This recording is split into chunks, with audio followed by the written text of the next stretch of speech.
तो सुनील कुशिरे नावाचा माणूस एवढा मोठा कोण या महाराष्ट्र सरकारचा जावई लागलेला आहे की जो सांगतोय की अख्खं महाराष्ट्र शासन माझ्या खिशात आहे आणि म्हणून माझा प्रश्न येणारच नाहीये। आणि म्हणून या सभागृहाचा पूर्ण सेन्स घ्या। या सभागृहातला प्रत्येक सदस्य आज त्याला ओळखतोय, हा कोण माणूस आहे, किती बदमाश माणूस आहे तो। आणि तो जर माणूस सभागृहाला जर गिनतीत घेत नसेल, सभागृहाला गृहीत धरून जर काम करणार असेल तर त्याच्यावरती या सभागृहाने कारवाई करायलाच पाहिजे। जर मंत्री महोदयाने नाही केली तर आपण तरी करावी अशी माझी आपल्याकडनं अपेक्षा आहे। एक मिनिट अनिल परब, एक मिनिट। सभापती महोदय, सभागृहातले सदस्य ज्यावेळेला बोलत आहेत, विषय एवढाच आहे, नावानिशी बोललेले आहे। या सदनामध्ये आणि खालच्या सदनामध्ये या संबंधित अधिकाऱ्याचे कारनामे प्रसिद्ध आहेत। हे बोट अधिकाऱ्यांकडे येत नाही, बोट मंत्र्याकडे येत आहे। मी प्रामाणिकपणाने सांगतो, 25 लाखाचं काम असेल ते 5 कोटीवर काढलेले आहेत टेंडर। 5 कोटी असे तिप्पट चौपटीने पैसे काढून या ठिकाणी टेंडर काढलेले आहेत। मी पुराव्यासकट आम्ही देऊ। सभापती महोदय, मागणी सरळ आहे, संबंधित अधिकारी वर्षानुवर्ष तिथे आहे आणि पूर्ण मॅनेज करून टेंडर प्रक्रिया करताना जे लोक टेंडर भरतात त्या लोकांना बोलून घेतात, तुला हे टेंडर, तुला हे टेंडर, हे टेंडर, अशा प्रकारचा मॅनेज करतात। 20% अभावाने त्या ठिकाणी टेंडर काढलेले आहेत। आणि हे टेंडर काढताना पैसे तर सरकारकडे नाही, तरी सुद्धा सर्रास पैसे सरकारकडे नसताना टेंडर 10-10 हजार कोटीची काढलेले आहेत। हे गांभीर्याने आहे। हे 76,000 कोटीचं आता जे सप्लिमेंटरी बजेट येते ना, हे सगळा बोजा आहे। आमचं म्हणणं सरळ सरळ आहे, तुम्ही चौकशी कबूल केली। आता इथं लिहिलं 2008 ते 2014 पर्यंतची चौकशी, तो अहवाल अजून आलेला नाही। आपण त्या अधिकाऱ्याला वाचवते असं आमचं स्पष्ट मत आहे। आमचं सभागृहातल्या सदस्यांची मागणी आहे, त्याला निलंबित करा। वेळ पडली, तुम्ही स्वच्छ आहात ना, तर SIT नेमा आणि त्याच्यावर चौकशी करून कारवाई करा। कारवाई केल्यानंतर सत्य जनतेच्या समोर आणि लोकांच्या समोर बाहेर येईल। सगळे ठामपणाने सांगतात की हा अधिकारी करप्टेड होता आणि हा करप्टेड अधिकारी असेल तर त्याच्यावर कारवाई करावी आणि त्याला बदली करून काय करणार आहे? बदली 10-20 वर्ष तो तिथे थांबलाय, त्याला बदली करून काय करतात? त्याच्यावर कारवाई करावी आणि ताबडतोब कारवाई करून त्याची चौकशी वेळ पडली तर SIT तर्फे करणार आहात का?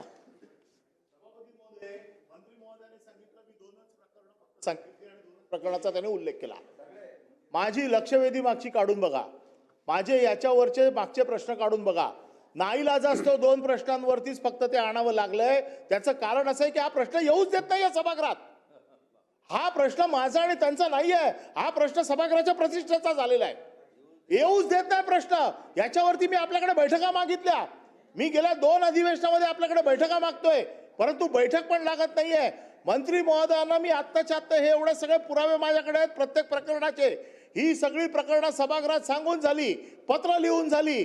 तो सुनील कुशिरे नावाचा माणूस एवढा मोठा कोण या महाराष्ट्र सरकारचा जावई लागलेला आहे की जो सांगतोय की अख्खं महाराष्ट्र शासन माझ्या खिशात आहे आणि म्हणून माझा प्रश्न येणारच नाहीये। आणि म्हणून या सभागृहाचा पूर्ण सेन्स घ्या।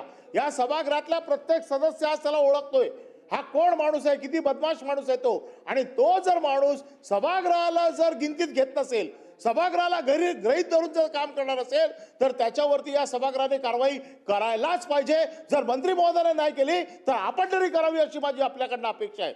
आमची मागणी एवढीच आहे, सगळी प्रकरणं मंत्री महोदयांकडे आहेत। प्रत्येक प्रश्न काय मी विचारायलाच पाहिजे असं काही नाहीये, आणि मी विचारलाच पाहिजे म्हणजे तो स्कोप मध्ये बसतो नाही। त्याचा स्कोप लार्जर करणं हा आपला अधिकार आहे, त्याचा स्कोप लार्जर करणं हा मंत्री महोदयांचा अधिकार आहे, त्याचा स्कोप लार्जर करणं हा सभागृहाच्या प्रत्येक सदस्याचा अधिकार आहे। प्रत्येक सदस्याकडे याच्या बाबतीतली माहिती आहे। 10 कोटीचं टेंडर 80 कोटीपर्यंत जातोय। सोलापूरमध्ये 4.5 कोटीचं टेंडर 55 कोटीपर्यंत गेलं। एस्केलेशन कशामध्ये दाखवतात माहिती आहे? ग्राउटिंग मध्ये दाखवतायत। जिकडे काळा खडक आहे तिथे ग्राउटिंगचं टेंडर तुम्ही एस्केलेट करतात आणि ते 55 कोटीपर्यंत नेतात। 9-9, 10 पट तुम्ही टेंडर वरती घेऊन जाताय। अशी कित्येक प्रकरणं मंत्री महोदयांकडे आहेत। नसेल तर त्यांनी सांगावं नाहीये म्हणून। मी तुम्हाला रिसिव्ड केलेल्याचे स्टॅम्प शिक्के आणून दाखवतो की किती तक्रारी त्यांच्याकडे आहेत त्या। आणि एवढ्या सिरियस तक्रारी असताना मंत्री महोदय सांगतात फक्त 2च प्रकरण आहेत, 2 प्रकरणामध्ये आम्ही त्यांची चौकशी चालू आहे। कसं चालेल 2 प्रकरणांवरती?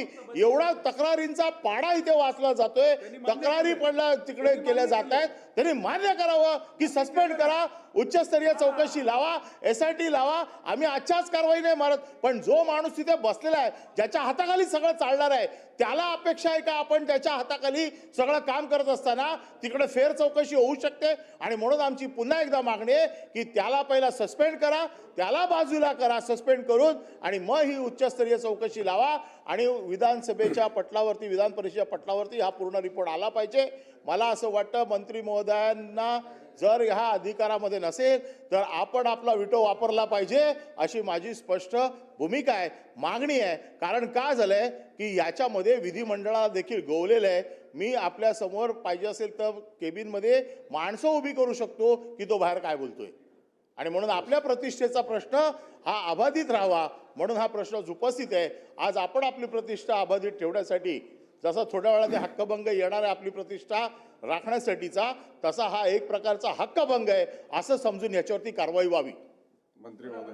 नाही, सभापती महोदय, मी सन्माननीय सदस्यांना या ठिकाणी परत विनंती करतो की अतिशय उच्चस्तरीय ACPची IPS अधिकाऱ्याच्या मार्फत आमच्याकडे प्राप्त झालेल्या पूर्ण तक्रारीची चौकशी चालू आहे. त्यांच्याकडे अजून काही सन्माननीय असेल, सदस्यांच्याकडे अजून काही माहिती असेल द्या तर त्यांच्याकडे. त्यांनी परस्पर द्यावी किंवा आम्हाला द्यावी.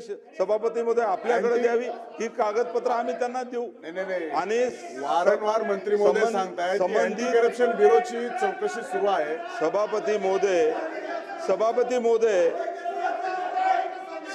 महोदय त्या पदावरून त्यांना साईड ब्रँचला टाकलेलं आहे. सभापती महोदय, वाल्मीला त्यांना दिलेलं आहे आणि त्याच्यामुळे चौकशी चालू आहे. चौकशीचा अहवाल आल्यानंतर अध्यक्ष महोदय कठोर कारवाई करण्यात येईल. अध्यक्ष आपल्या अतिशय तीव्र भावना आहेत. मला वाटतं सर्व ज्येष्ठ सदस्यांनी यामध्ये आपलं मत व्यक्त केलेलं आहे. या 2 प्रश्नाच्या अनुषंगाने मंत्री महोदयांनी उत्तर दिले. तथापि त्यांनी वेगवेगळ्या कारणामध्ये अँटी करप्शन ब्युरोची चौकशी सुरू आहे आणि त्यामध्ये अँटी करप्शन ब्युरोची त्यांच्यावरच चौकशी आहे. आपण ऐकून तर घ्या. आणि आपल्याकडे जी काही उपलब्ध माहिती आहे,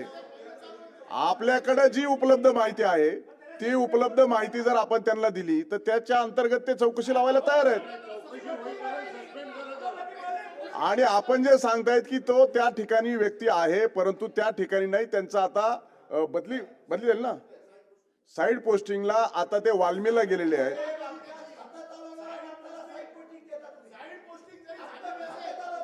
म्हणून मला असं वाटतं की या प्रश्नाच्या अनुषंगाने 2 विषयावरती मर्यादित आपण हा प्रश्न उपस्थित केलाय. तथापि आउट ऑफ वे जाऊन देखील मंत्री महोदयांनी उत्तर देत असताना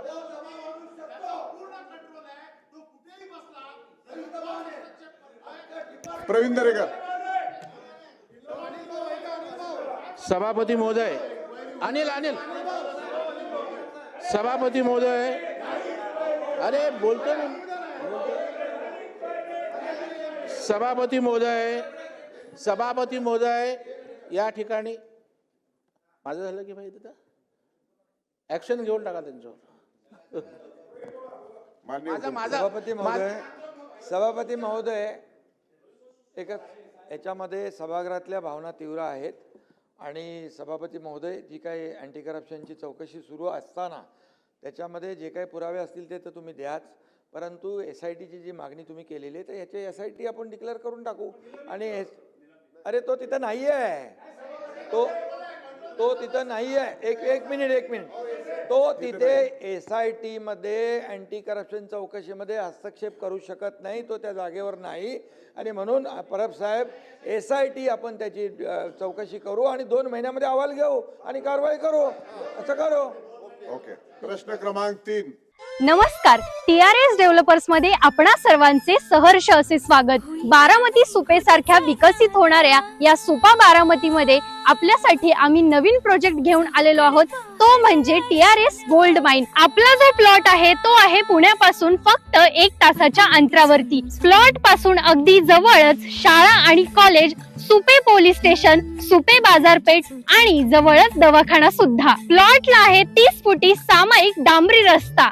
प्रत्येक प्लॉटला स्वतंत्र तार कंपाऊंड आणि गेट व त्याच सोबत लाईट आणि पाण्याची सुविधा सुद्धा उपलब्ध आहे बरं का. तर मग आजच स्क्रीनवर दिलेल्या नंबरवरती संपर्क साधा आणि तुमच्या स्वप्नातील फार्म हाऊस प्लॉट लगेचच बुकिंग करा.